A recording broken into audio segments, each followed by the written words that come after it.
Helo, siwmai a chroeso i bennod arall o bodlediad Rugby Cymru. A dwi am fod yn ddewr a dweud am y tro cyntaf, falle bod Nick a fi yn gwenu wrth ddechrau recordio ar ôl trobwynt reit sylweddol ym myd Rugby Cymru dros yr wythnos diwetha. Nick, sut wyt ti? Dwi'n dda. A dwi'n gwybod os dwi'n teimlo hapus. Dwi'n gwybod os y ffaith ydy wedi gweld paent efo chdi dydd Sadwrn neu ffaith mae Cymru wedi gwella. Dwi'n yn sicr pa un dio. Wel, newn ni esgus mae'r ddau wedi, jyst i wneud fideo hwnna'n well. Ond na, oedd hi'n hyfryd dy gyfarfod i Nick yn Gaerdydd penwythnos diwethaf, braf iawn gweld ti'n dod lawr, wneud y daith hirfaeth o'r gogledd ddwyran a wylio'r gêm, ond ni ma'n i drafod y gêm mewn bach nawr, ond ddechrau, mae tipyn yn newyddion yn wythnos yma hefyd. Dechreuwn ni gyda Carfan Cymru, Dewi Lake yn cael ei ychwanegu'r garfan, penderfyniad hawdd, byddwn ni'n meddwl, i siarad i ychwanegu Lake na bod yn hollach eto. Ydy. Dyn ni fyr o'r chwaraewyr international, well, dim international, world beaters really. A ffaith mae o'n sefyll fan ni yn yr byd rhyngwladol. Mae'n dangos ffaith mae bobl meddwl amdano fo. Wrach ni disgwyl cael y gêm i gwylch cyn nhw dod i fewn i tîm, ond yn sicr maen nhw wedi penderfynu mae'n barod, wedi bod yn marfer efo nhw, a dwi'n disgwyl bod ar y fainc yn y gêm nesaf. Ond mae'r ffaith hefyd bod wedi bod yn gapten ar ei wlad. Fydd e'n tynnu o'r profiad yna yn yr ystafell newid, a fydd e'n siarad ar boes, a bydd ei gael ei bresenoldeb oddi ar y ca yn rhoi hwb iddyn nhw, ond hefyd, fel ti'n sôn, mae fe'n un o'r chwaraewyr yna, ni'n gallu dibynnu arno fe, i gario'r bêl, mae'n gryf yn y dacl, a mae fe'n gwneud gwaith o'n milch y ca, felly hapus iawn i weld Dewi Lake yn cael ei ychwanegu i'r garfan a cystadlu am y Cris Rhif 2 na ar gyfer yr Alban ymhen dros wythnos wrth i ni recordio yma heno. Pwt arall newyddion sydd wedi torri heddi o'r gêm wythnos diwetha, Ringros, Carwyn Goch wrth gwrs wedi cael gwaharddiad o 2 wythnos, ond fel sy'n digwydd na'n rheolaidd ym myd rygbi, mae'r guidelines yn clawdi wedyn ni wrth gwrs, fydd yn gwaharddiad o 2 gêm, ond yn dechnegol dim ond gêm Iwerddon penwythnos nesaf fydd yn colli gan fod y gêm Leinster erbyn Gaerdydd yn cael ei gynnwys fel un a bod yn gwneud, os yw'n gwneud cwrs, bydd e'n meddwl bod yn rhydd i wario yn y gêm dyngedfennol ola na yn erbyn Ffrainc. Dyfarniad teg neu ydy'r ffaith bod y dim ond yn colli un gêm rhyngwladol yn neud bach o joc o'r holl beth i ti, Nick? Wel, be dyn ni angen yw cysondeb, a oedd ent yma oedd o ddim gallu cyfru y gêm Toulouse, ond fedru Ringros defnyddio'r cyfru hwnna. So, diwna ddim yn deg. I ddeud y gwir, a'r peth yw, dim byd yn erbyn y boi, ond be dyn ni trio gwneud ydy gwella y ffordd bobl yn taclo, a'r trio bod cael y gêm chydig bach mwy o'n saff. A dyna di'r purpose hwn. A os di rhywbeth fel hyn, mae'n jyst tynnu sylw o ffwrdd o hwnna. Ond a fi'n credu fel y gair tyngedfennol fel yna sydd ddefnyddio oedd cysondeb yn dweud. Dyna ni eisiau gweld ar draws rygbi yn y byd. Ond os yw un rheol, a fi'n gwybod mae rhanbarthau Cymru wedi gwneud rhywbeth tebyg, mae chwaraewyr Cymru wedi bod fel, nid yn oed fi'n cofio Ray Lilo yn cael gwaharddiad, ond yn cynnwys gêm Gaerdydd erbyn Casnewydd yn yr uwch gyngred. Oedd y beth wedi chwarae yn y gêm na, ond maen nhw'n cael defnyddio fe wedyn. Dwi'n mynd cytuno gyda'r rheol yna, os ti'n cael dy wahardd ar y car rhyngwladol, felly y gemau hynny dylai gael ei effeithio, a bod ti'n cael dy ddamanoliaeth ar y can chwarae i'r rhanbarth be bynnag, mae'r gemau hynny dylai fod yn cael ei cyfri. Dylse fe ddim fod crossover sy'n gwneud pethau yn haws, i ti o be bynnag. Sôn am y Carwyn Goch, fi'n gwybod ni'n trafod newyddion fan hyn, ond yn y man, a gyd i amser i feddwl amdano fe, dwi'n mynd i holi dy farn di am y 20-minute red card yna, achos mae dy fi farn eitha cryf ar y peth, ond fel dwi'n gweud, na i sôn amdano fe pan fyddwn ni'n edrych nôl ar y gêm, ond jyst rhywbeth i ti feddwl am. Mwy o newyddion wrth gwrs, rhanbarthau, dwi'n brysur, mae'n adeg cyffroes, mae'n eitha cyffroes, gweld y rhanbarthau yn arwyddo chwaraewyr newi ac yn ail arwyddo chwaraewyr mis Chwefror, Nick, gan amla, mae'n panic mowr mis Ebrill, mis Mai, ond mae'r gwelch wedi bod reit brysur yn barod dros yr wythnos wrth yma. Do, mae Owen Watkin yn aros efo'r gwylch, a mae hwnna rhywbeth dda. A mae dreigiau wedi bod yn brysur hefyd. So mae'n dangos, mae'n rhoi chydig bach mwy o hyder i'r Carwyn. Os ti'n chwarae dda, a mae cytundeb dod i'r ben, mae'n cyfle i chdi cael cytundeb newydd. A dwi'n meddwl mae hwn allan o ffordd, allan o ffaith, dyn ni, wrach mae yna mwy o arian yn y system am y dyfodol, a mae hwn yn wych. O dia, a beth sy'n dda o'r gwelch yn eto, yn dweud, ni'n gweld chwaraewyr rhyngwladol yn rhoi i dyfodol i'r rhanbarth. Wrth gwrs, mae'n amser gyffroes gyda'r gwelch, gyda'r symud i St Helens, a nawr wedi gweld Jack Morgan, Dewi Lake, Owen Watkin, y fath o chwaraewyr bydde wedi cael cynigion o Lloegr, o Ffrainc, ac o bosib o bellach tu hwnt hefyd, ond yn penderfynu na yn Abertawe, yng Nghymru, dwi eisiau chwarae yn rygbi. A wrth gwrs, be mae'r gwerth neu wrthos mae hefyd yw ychwanegu capten Fiji ac ymddeiriadau am y pronunciation, Waisia Naya Calefu. Naya Calefu. Naya Calefu. Tipyn o sgôp cael rhywun o'i brofiad i... Fi'n gwybod mae cytundeb tymor byr i gan bod Owen Watkin wedi anafu, ond Nick, rhai bod ti eitha cyffroes o weld. Cyffroes iawn, diddorol iawn. Hefyd mae'n dangos uchelgais y gwylch. A gobeithio y dechrau efo nasted ar y cae, ac hefyd gobeithio'r ateb ar gyfer olwyr iau gwylch, helpu datblygu nhw. Dim ond tan diwedd y tymor, ond fedro wneud gobeithio help mawr yn nhw. Fel dwi'n dweud, dim ar y cae ac hefyd yn y ffordd nhw'n ymarfer a paratoi ar geimeg, oherwydd mae gen efo gymaint o ffaith mae wedi chwarae yn Ffranc. Mae'n mor profiadol yn di. Odi, yn union. A hefyd, mae'r ffaith falle bod yn chwarae i Fiji, gwlad sy'n gorfod brwydro erbyn y gwledydd uwch yn y detholion a i gael eu lle'n cwpan y byd. Fydd hwnna'n help felly o fewn un o'r rhanbarthau Cymru, le mae'r rhanbarthau wrth gwrs yn brwydro i gystadlu gyda timodd De Affrica, timodd Iwerddon.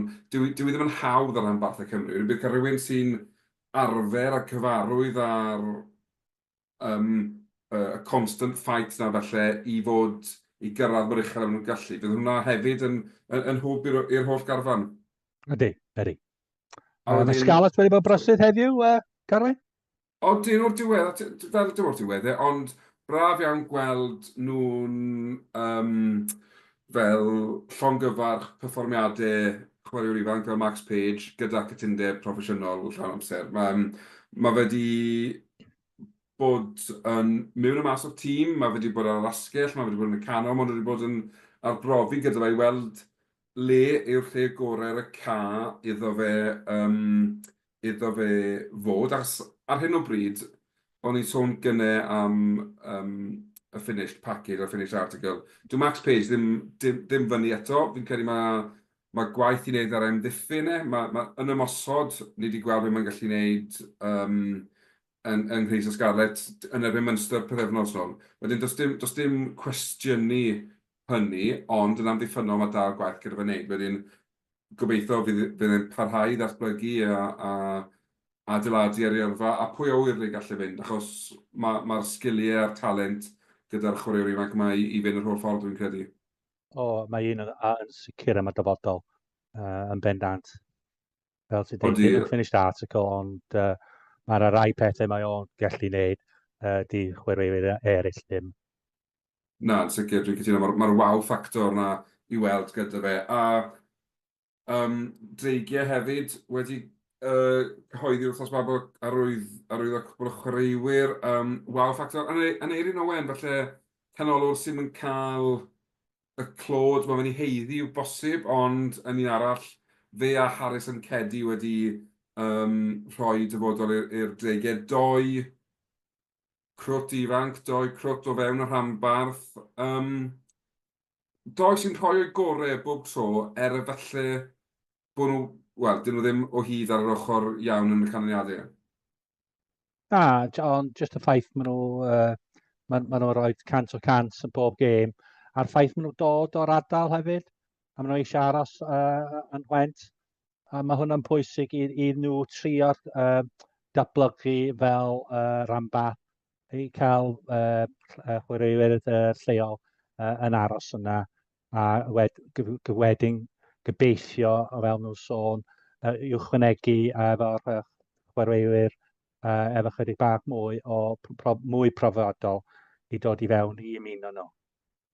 Yn union, fel ni wedi sôn sawl gwaith ar y pod yma, beth sy'n angen ar y dreigiau yw cadw'r garfan, ond ychwanegu eto fe. Wedyn fydd y ddoi yma yn arwyddo i'r dyfodol yn sicr yn gam tuag at hynny. Pwt arall yn oedden, dwi'n newydd gofio nawr, pencampwriaeth rhanbarthol dan ddeunaw wedi gorffen penwythnos diwetha, ac i'r Scarlets fynd trwy'r grŵp heb golli gêm, fe gollon nhw'n rownd genderfynol a yn erbyn Gaerdydd, ond y gweilch yn profi yn rhy gryf i Gaerdydd yn y rownd derfynol, a nhw'n cipio y pencampwriaeth dan ddeunaw. Gaerdydd yn ail, Scarlets yn drydydd, 20 bedwerydd a Rugby Gogledd Cymru yn bumed. Ond un peth am y gemau, dwi'n yn gwybod os ti wedi gweld y canlyniadau unig, maen nhw gyd i bod yn gemau gyda sgoriau uchel iawn, gemau cyffroes, chwaraewyr eisiau chwarae rugby, running rugby, a yn sicr mae'n addawol i'r dyfodol o beth ni wedi gweld gan y chwaraewyr ifanc yma. Dyna beth sy'n pwysig yn dydi Carwyn. Fel cefnogwr y gwylch, dwi'n bendant dwi'n falch dyn ni wedi ennill cystadleuaeth, ond just y ffaith mae'n gymaint wedi cael y profiad rwan, a gobeithio fydd rai yn nhw'n mynd trwy rwan i'r tîm o dan under 18s Cymru, yndi? 25. So, just gobeithio yn y ffordd nhw datblygu a gwella, a rai mynd trwy wedyn i cael cytundeb academy efo rhanbarthau. O, yn sicr, mae'r platfform gyda nhw nawr, a maen nhw'n gobeithio'n prynu mewn i DNA i rhanbarthau nhw, a bod fe ti'n gweud bod nhw'n gwneud y camau yna nawr i fynd ymlaen i fod yn chwaraewyr proffesiynol, achos nhw yw'r dyfodol, a'n sicr maen nhw wedi gwneud y gwaith caled yn dechrau, ond nawr mae eisiau adeiladu o hynny. Reit, a dyna'r newyddion am wythnos yma, a fe symudwn ni nawr ymlaen, ni sôn am age grade rugby fyna, yn ymlaen edrych ar y tîm dan 20 o'r ti Nick, o ti yn Rodney Parade am y gêm. Waw, am berfformiad gan dîm ifanc Richard Whiffin, anhygol y traws newid sydd wedi bod yn y tîm yma, ond o ti yn y gêm fel take it away fel maen nhw'n gweud.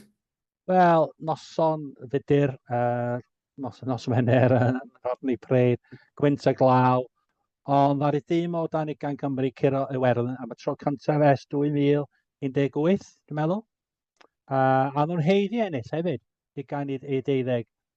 Roedd bob un yn y tîm yn dechrau ar y fainc, chwarae mor dda, am diffyn ddewr, a fel dwi'n dweud, heiddi ennill. Yn y diwedd o'r Gwyddelod ddim yn edrych fel sgorio. Pob clod i'r prop Penrhydd, Sam Scott, oedd ser yn y gêm. Ond fel dwi'n dweud, oedd y lot chwarae yna, ond gael jyst ddod am Tom Cottle o glwb rygbi y Wyrddeg ar ysgol Castell Alun yn yr ail reng, oedd o chwarae yna. Tom Bowen yn edrych fel un arall am y dyfodol, a chapten Harry Bedell, ond taclo pob dim oedd o'n chwarae yn arbennig o dda. So, oedden ni'n mwynhau y noson, a dim lot. So, wel, just llai na 4,000 yna. Ond mae pawb wedi mwynhau y gêm a'r dathlu y ffaith mae Cymru wedi chwarae mor dda. Ond sicr, fi'n credu oedd perfformiad yr ail hanner na wedi'n ysgogi i ddewis amddiffyn fel gair o'r wythnos i'n gwrandawyr i sy'n dysgu, achos un peth amddiffyn Cymru oedd e'n anhygol, oedd amddiffyn Cymru yn dda iawn, yn enwedig yn yr ail hanner, pan oedd Iwerddon yn curo'r y drws, yn ceisio dod nôl mewn i'r gêm, nath Cymru ddim bydjo, a fi'n credu nath hwnna fel ysbrydoli pawb yng Nghymru mewn ffordd yma penwythnos, achos oedd hwnna yn berfformiad fel criw o chwaraewyr yn fodlon mynd i ryfel dros i teammates a wneud popeth i sicrhau bod nhw'n cael y fuddugoliaeth. Diddorol, o ti'n sôn am Sam Scott, chwarae Briste, Ellis Genge yn rhoi ar X, bod Sam yn bach o legend, a bod hi'n da iawn gyda Cymru fyna. Felly mae'n amlwg, mae'n y rheng flan mae fe'n chwarae, mae camoliaeth yn dod o'r llefydd ucha am y prop, a mae'n edrych fel bod dyfodol da iawn o'i flan e hefyd. Gai ofyn i ti, Nick, o'n i'n gweld Wales Online heddi'n gweud bod yna beth fel angen cael chwaraewyr ifanc Cymru nôl i'r wlad yma, bod 9 o'r 23 ddechreuodd yn erbyn, bod 9 o'r 23 oedd yn y garfan erbyn Iwerddon yn chwarae rygbi yn Lloegr. Odi hwnna'n broblem i ti? Mae'n gallu bod, ond os di'r bachgen neu eneth yn cael cynnig scholarship i mynd i'r ysgol, wneud lefel A chwarae rygbi, ti'n deall pam maen nhw penderfynu mynd. Be sy'n pwysig wedyn, a wedyn os nhw'n mynd i prifysgol yn Lloegr, cario ymlaen, dwi'n gwybod os di'n prifysgol yn Bristol, neu Caerafon, dwi ddim yn gwybod. Ond be sy'n pwysig wedyn, fel Louis Hennessy, ar ôl maen nhw'n gorffen yn prifysgol, maen nhw yn chwarae i tîm, dim just yn i'r ail tîm. Os nhw just yn yr ail tîm, na, di ddim yn rhywbeth dda, a nhw just chwarae yn y Premiership. Erbyn 22, 23, ti eisiau bod yn chwarae lot, a wrach mae yn rhywbeth sy'n poeni ni. Mae'n anodd o diwedd, yn amlwg, mae cyfleoedd felly i chwarae ar y lefel ucha yng Nghymru yn restricted hefyd. Felly, yn y marn ni, os oedden nhw'n cael digon o amser ar y ca yn Lloegr neu ble bynnag, wedyn mae'n gweithio. Ond fel ti'n sôn, unwaith mae'r amser yna'n diflannu oddi ar y ca, dyna pryd mae'r broblem yn datblygu wedyn. A be ni'n ffeindio yw bod yna gaps yn dechrau dangos, a ni wedyn yn stryglan. Ond ti'n edrych ar rhywun fel David Jenkins, mae fe wedi cael digon o gyfleoedd lawr yng Nghaer Wisg. Felly, swings and roundabouts fi'n credu yw e, ond beth sy'n bwysig i'r chwaraewyr yma bod nhw'n chwarae? Ar hyn o bryd, dim ble, dim ond bod nhw ar y can yma arni. Mae gen ti y ddau ochr fan'na, mae gen ti Dave Jenkins sy'n chwarae, a ti gen ti Chris Jones sydd ddim. Ond os nhw ddim yn dewis Chris, mae syniad i fo dod yn ôl i Cymru a chwarae lot fwy un o'r rhanbarthau ni. Yn sicr, achos a diwedd dydd, os yw eisiau ennill fwy o gapiau dros i'w wlad, mae rhaid bod yn chwarae i'w glwb. A ar hyn o bryd, dyw e ddim felly'n cael y cyfleoedd o fe wedi gobeithio lawr yn ne orllewin Lloegr. Felly, bosib bod ti'n iawn, mae symud nôl adre yw'r opsiwn gorau iddo fe. A gobeithio rwan efo chydig bach mwy o arian gobeithio fi'r ymathau yn gallu temtio nhw, oherwydd bendant matcho be y cyflog maen nhw ar yn Lloegr. A fel ti'n dweud, mae gen ti lot mwy o'r cyfle bod yn chwarae i Gymru os ti yn chwarae bron yn bob dydd Sadwrn. Definite. Cofiwch, os chi'n gwrando ac yn hoffi beth chi'n clywed, dilynwch ni ar gwefannau cymdeithasol, hitwch, gwasgwch, subscribe ar YouTube, neu be bynnag chi'n dewis gwrando, neu gweld ni, a'n sicr fe gewch chi'r holl newyddion sy'n dod allan o deulu rap wedyn. Symud ni mlaen, Nick, achos gan bod pan o ti ar y de, nes ti fath o whistle-stop tour o gemau'r rygbi a ffeindio'r ffordd draw i Gaerdydd, rhawn dydd Sadwrn. Gwell ar disgwyl? Lot gwell. Yn y penderfyniad hwyr i mynd i'r gêm ar dydd Sadwrn, ond ath y feel-good factor cael ymlaen. O nos Wener i dydd Sadwrn. Colli gêm, ond performer llawer mwy positif.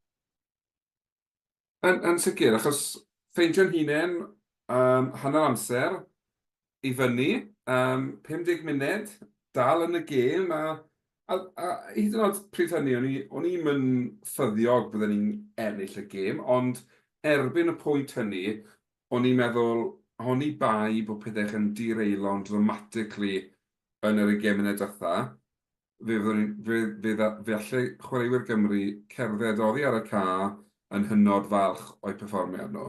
A dyna le oedd y gêm ar diwedd i fi.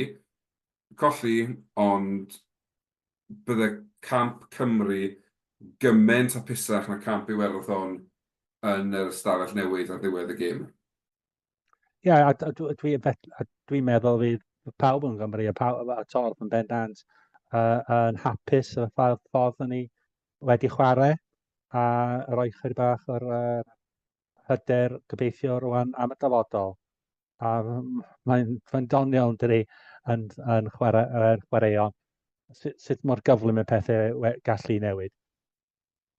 Yn sicr, achos oedd podlediadau a darllediadau Iwerddon yn dweud Jew, fe fydd y tîm yma Iwerddon yn curo Cymru a dim ond 12 ar y ca.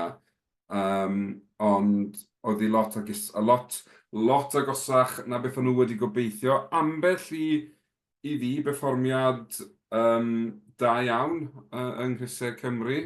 O'n i'n meddwl oedd Elis mi yn edrych yn naturiol iawn ar y lefel rhyngwladol a oedd e ddim i weld yn ffeisd o gwbl. Ond hefyd, i fi, oedd y tri ôl fel uned di gweithio yn dda iawn. Oedd lot yn cwestiynu os mae Ble Murray dylse fod yn gwisgo crys 15, neu os mae'r rasgell y dylai fe fod, ond na, fel uned fe weithiodd y tri yn dda iawn. Chwaraewyr ddaeth mewn i'r garfan, o'n i'n meddwl bod nhw wedi cyfrannu yn dda, bod nhw wedi ychwanegu yn sicr at y perfformiad, a hyd yn oed yn y blaenwyr, wnaethon ni, we fronted up fel beth, dim o fi eisiau beirniadu props am ei sgymryd, achos dwi'n mynd deall digon, ond Porter yn cael ei refferio, a dyna beth sy'n digwydd. Mae'n dangos bod e ddim mor dda, beth mae lot yn gweud yn y sgrym felly, ond na, Crys 1 i 15 anhygol yn y marn i. Dwi'n meddwl, syndod mawr i bawb oedd pepyd oedd Will Griff, John, i cael ei ddewis, ond pob clod i fo. Ac fydd hefyd i Adam Jones. So sure mae fe wedi bod y rhan o'r penderfyniad i dechrau fo fel popen rhydd. O gath o gêm arbennig dda, a Nicky Smith hefyd, a'r ail reng mynd yn dda. So ni gallu, oedd y platform yn dweud i ni chwarae'r gêm na ni eisiau chwarae. Ond sicr, a fi'n credu, pan wnaethon ni weld Nicky Smith yn chwarae fel a dim byd yn erbyn Gareth Thomas, achos dwi'n credu bod Gareth Thomas yn brop da iawn, ond mae'r gwahaniaeth yn y lefel welson ni rhwng Nicky Smith a Gareth Thomas yn neud i fi gwestiynu pam yn y byd Siwt mae Gatland yn gallu ymddiffyn y penderfyniad i beidio dewis Nicky Smith yn rheolaidd, achos oedd e head and shoulders yn well o ran safon. Di safon diwetha na Gareth Thomas, be bynnag. Oedd yn help mawr hefyd i cael maswr profiadol chwarae yn y Cris 30. Oedd am symud, just gallu rhoi trefn a siap i'r gêm. A os dwi'n mynd i sbio nhw, mae yn gofyn y cwestiwn pam oedd nhw ddim yn wneud yn i dechrau. Mae'r rhywbeth wedi digwydd rhwng y fo a'r Gatland, dwi'n meddwl. Ond ddim wneud dim byd special, ond just mae'n profiadol yn dweud, yn gwybod pryd i cicio.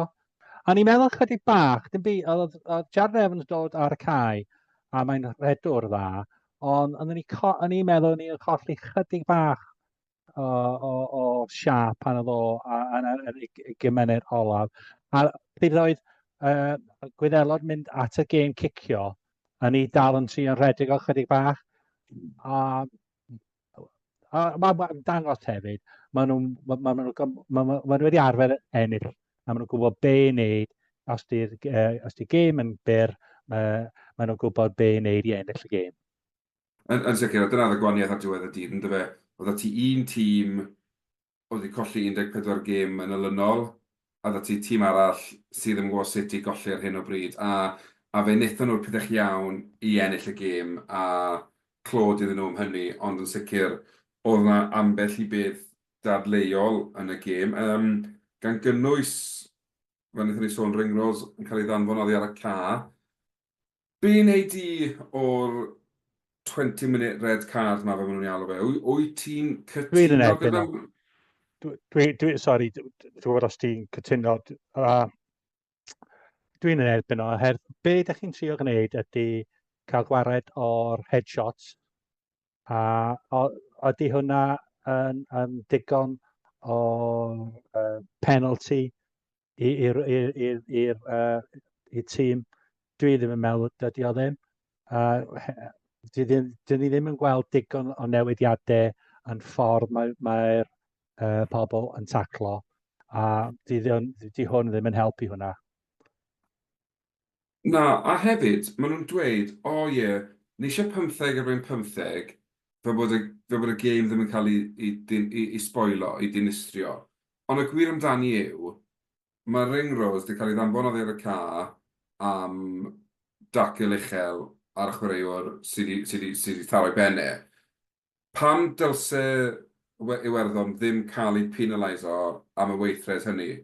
Wrth gwrs, mae pawb yn gweud dyw ringrose ddim yn chwaraewr brwnt, a dwi'n dieddol o gytuno gyda hynny, ond dim dyna'r pwynt. Nawr, mae'r mantes yn cael ei roi'r tîm sydd wedi cael danfon oddi ar y ca. Fe dylse Cymru fod yn cael rhywbeth o advantage. I fi, dyn nhw ddim, does dim mantes i Cymru nawr, achos dath Bundy ac i mlaen erbyn Cymru di Sadwrn, a newidodd y gêm. Fe oedd y gwahaniaeth yn y diwedd i rhwng ennill a colli. Wedyn, sut mae hynny, oedden mae wedi gwneud gêm gwell i falle'r i World Rugby, ond sut mae hynny droi unrhyw fath o fantes i Cymru? Na, diolch ddim. Felly, dwi'n gwybod lle mae'r World Rugby os di'n trial yn di, ond pwy sy'n penderfynu, sut nhw'n cael bardd bobl? Achos dwi ddim yn gweithio, i fi, dwi ddim yn gweithio wedyn, mae rhaid edrych eto arno fe, achos... barn pwy sy'n pwysig yn dydi? Yn union. Fel dwi'n dweud, dwi'n cytuno o reidrwydd gyda falle bod y gêm ddim yn cael ei sboilo, ond ar un pryd, mae rhaid bod y tîm sydd ddim wedi cael cardiau'n goch yn cael rhywbeth o mantes. Dyw 20 munud ddim yn ddigon. Wedyn, nath ddim gweithio, ond fel, dyna ni, does ddim, fel, a ddiwedd ymlaen at y gêm, a fan y Cymru dal yn chwilio am i buddigoliaeth cyntaf yn y chwe gwlad, ond gobeith o'r diwedd ni, falle... Mae disgwyliad rwan ar ysgwydd nhw yn does. A bydd y gêm nesaf, wythnos nesaf, dwi'n sôn lot mwy amdano fo. Gêm galed, oedd yr Alban yn siomedig i peidio ar ennill yn Twickenham, ond oedd Lloegr chwarae teg ennill yn diwedd. Ond fedrwn ni'n mynd fyny i'r Caeredin rwan efo lot mwy o hyder a'r gobeithio datblygu a adeiladu ar perfformiad. Cytuno. A gobeithio hefyd, fel ti'n dweud, newn ni sôn am y gêm wythnos nesaf, ond gobeithio falle bydd y tîm dan ei gen yn cael hat-trick o fuddugoliaethau ar y tot. Ond beth bynnag, cyn bod ni'n edrych rhy beth mlaen i'r dyfodol, mae gyda ni gemau rhanbarthol, y gemau SRC penwythnos yma, a gêm bwysica'r dreigiau o'r tymor nos Wener, Nick? I ffwrdd yn yr Eidal erbyn Zebra? Dwi'n meddwl mae Zebra, maen nhw'n rhy bell o Zebra rwan. Dwi'n meddwl maen nhw'n mynd i beth bynnag sy'n digwydd nos Wener, maen nhw'n mynd i bod yn olaf yn y lig, dwi'n meddwl, yn y URC. Ond mae'n pwysig y ffaith maen nhw eisiau ennill gêm. A dwi'n meddwl mae'n gen Tim Basham yn ôl, mae o'n chwarae. A hefyd Ashton Hewitt sydd heb chwarae gêm ers Ragfyr 2023. So pob lwc i fo. A mae o'n dipyn o player pan mae'n chwarae dda hefyd. So gobeithio maen nhw yn y gêm. A dwi'n disgwyl gêm agos iawn. Ond yn bendant mae Zebra favourites am y gêm. Odyn, mae'r ffaith bod nhw wedi ennill 4. Beth sy'n bizarre yw, fi'n gwybod falle bod mae Zebra wedi ennill yr un faint o gemau a Ulster, y Gweilch, Connacht, Stormers a Caeredin. Nawr, does dim spel nôl ers bod o Zebra ti'n disgwyl nhw golli 16-18 be bynnag faint o gemau oedd y tymor, ti'n disgwyl nhw golli nhw gyd. Felly, os yw'r dreigiau'n gallu cymryd unrhyw gysur mas o'i tymor nhw eleni, yw edrych o fel mae Zebra wedi wneud e. Maen nhw wedi bod le mae'r dreigiau, maen nhw wedi bod yn dîm sy'n methu ennill gêm i safio bywydau nhw. Be sy'n rhaid i'r dreigiau wneud yw adeiladu'n araf, a dim disgwyl, ni wedi ennill 1 leni, ennill 5 blwyddyn nesaf, ennill 2, ennill 2, adeiladu'n araf. A i fi, mae cadw chwaraewyr fel Cedi, fel Aneurin Owen, fel Wainwright, mae cael y chwaraewyr yma'n aros yng Ngwent, ond yn mynd i gryfhau nhw. Yn wedi, os gallwn nhw gael chwaraewyr rhyngwladol, chwaraewyr priwadol o dramor. Mae gyda nhw hyfforddwr da sy'n nabod bobl ar draws y byd yn ffilo tua. Mae wedi chwarae ar draws y byd. Mae angen iddyn nhw tapo mewn i'w contact list a gweld pwy maen nhw'n gallu cael. Achos mae'r foundations na, mae jyst angen y gwaith adeiladu i ddechrau nawr, a bod nhw ddim jyst yn project foundations am 10 mlynedd a mwy. No. Felly, predictions, Nick? Zebra dreigiau, fel ti'n cael hon yn mynd? Wel, na i mynd am dreigiau. Gêm agos iawn, couple of points rhwng nhw, ond na i mynd am dreigiau, just i ennill. Fi'n gwybod beth, fi'n credu bod fi'n cytuno gyda ti. Dwi wirioneddol yn meddwl bod ni'n mynd i gael buddigoliaeth i'r dreigiau. Dim pwynt bonus, dim byd flashy. Na. Ond... A dyna ddim yn pwysig, really, Carwyn, ati. I nhw i just mynd dros y ddyn a ennill. Cytuno, achos fel ti'n gweud, mae dal Zebra yn y tabl mwy na lai drostod. Dwi ddim yn mynd i ddigwydd. Felly man iddyn nhw just benderfynu, reit, yn i mas o chwarae rygbi a gweld beth sy'n digwydd. Reit, mae hwnna'n promising start, bod y ddau yn cytuno. Wedyn mlaen ni i ddydd Sadwrn, le mae'r 3 rhanbarth arall yn chwarae. Gynta, mae Gaerdydd 3 o gloch allan yn Leinster. Os unrhyw o beth gyda Gaerdydd. Welon ni'r Gweilch yn gwthio Leinster yn agos. Wyt ti'n gweld Gaerdydd yn neud un peth? Na. sori. Ti'n gwybod mae'na gymaint o chwaraewyr wrach ddim ar gael hefyd maen nhw yn y carfan Iwerddon. Ond ti'n disgwyl Snyman a Jody Barrett yn dechrau. A mae'n digon o gwmpas nhw i roi i nhw ennill, i curo Caerdydd. Wrach mwy a i Gaerdydd i jyst cael rhyw fath o perfformiad. Ond dwi ddim yn disgwyl cael dim byd allan o'r gêm fel pwynt. Na, fi'n cytuno gyda ti. Fi'n credu bod gormod gyda Leinster bod nhw'n beth yw'r gair, bod nhw'n colli gymaint o chwaraewyr rhyngwladol, mae'r beth sydd gyda Leinster o ran trydydd, pedwerydd tîm, jyst mor gryf. Mae'n anodd gweld unrhyw un yn dod agos nhw mewn ffordd. A yn enwedig o dîmau Cymru, dwi ddim yn credu bod digon o dalent gyda'r hyn o bryd yn anffodus. Felly, dwi'n credu mae Leinster fydd mynd â hon a fydd hi'n reit hawdd, felly 20 o bwyntiau a mwy felly. Dwi'n cytuno. Felly wedyn mae Scarlets yn Belfast. Scarlets braidd yn siomedig. Perfformiad olaf yn erbyn Munster. Ydyn nhw gallu wneud yn well allan.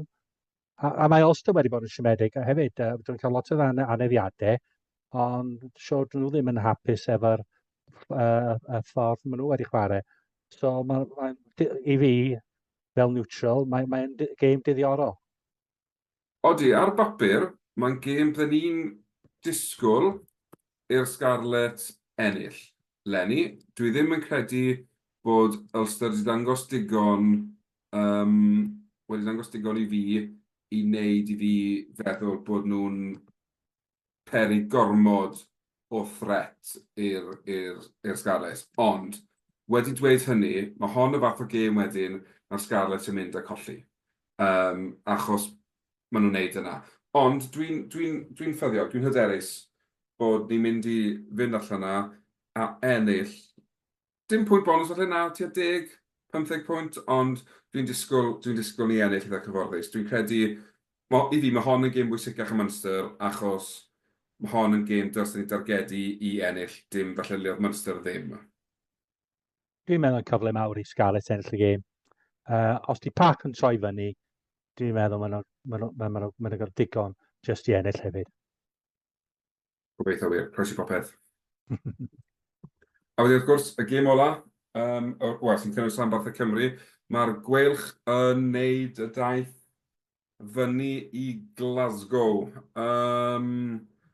Nick, wyt ti'n credu bod gobeith gyda chi yn erbyn defending champions, a dyn nhw'n mynd i fod yn rhy gryf i'r gweilch pan wythnos yma? Wel, dwi'n mynd efo'r chydig bach o'r confidence. Dwi'n gwybod os dwi'n misplaced.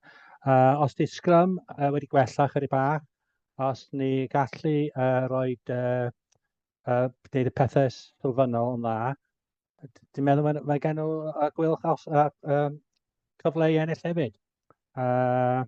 Mae Glasgow yn colli gymaint hefyd i'r tîm rhwngwladol, ond maen nhw dal efo'r tîm dda, a heb colli adre dwi'n meddwl bron yn Mai 2023 yng Nghyngar. So fel dwi'n dweud, os di pethau sylfaenol mynd yn dda, bydden nhw'n gallu ennill y gêm. So dwi'n edrych ymlaen, balch mai Dan Edwards yn ôl, gobeithio gallu chwarae 10, cyfle fo.